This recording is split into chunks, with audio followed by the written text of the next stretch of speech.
This is the roof level, the level at which we're going to separate the superstructure from the substructure. The structure below this PCC level will be considered as substructure. The structure above this PCC will be considered as superstructure. Now we will going to separate this substructure from the superstructure by using a 3 millimeter thick GI sheet. Now I am going to show it. This is the PCC level. This is the roof level. The structure below this PCC will be called as substructure. The structure above this PCC will be called as a superstructure. Now I am going to show you how to separate substructure from the superstructure. Above this PCC, RC slab and beam will come. Okay, that will be called as superstructure, and structure below this PCC will be called as a substructure. Now we are going to separate this substructure from the superstructure by using 3 millimeter thick GI sheet. This thin GI sheet.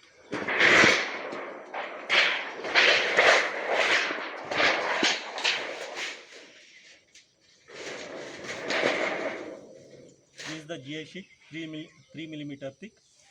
This will be acting as an interface element between substructure and the superstructure. This GI sheet will going to separate the substructure from the superstructure.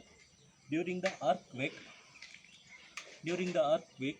the superstructure will freely slide, freely vibrate and dissipate the energy. In worst possible case, it will slide to the new position. For example, let us consider this as a superstructure. RC slab with RC slab with beam, the structure above the roof level. During seismic wave, during earthquake, the superstructure will freely vibrate like this. It will be having a clear-cut joint, free joint. During earthquake, it will going to freely vibrate like this. In worst possible case, it will move to new position, maybe 1 millimeter to 1 inch, between 1 millimeter to 1 inch. That's how it will going to save the superstructure from the earthquake. Thank you. This is how we have to keep the interface element. Interface element, I mean 3 millimeter thick GI sheet all over the roof level. Wherever beam comes, you have to keep it like this. This interface element acts as a separation between superstructure and substructure. This is the level at which roof will going to slide over the substructure. This is a sliding element.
After concreting, and this is the level at which we have separated the roof. This is the level. Here you can see the joint. At this level we have separated roof from the substructure.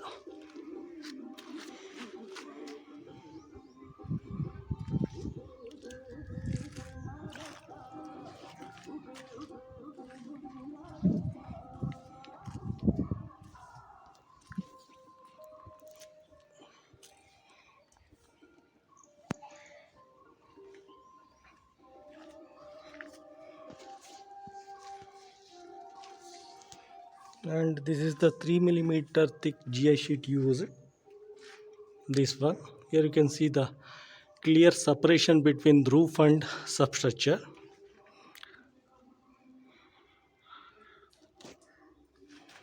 This level, this is the isolation level. Here you can see the 3 mm thick GI sheet.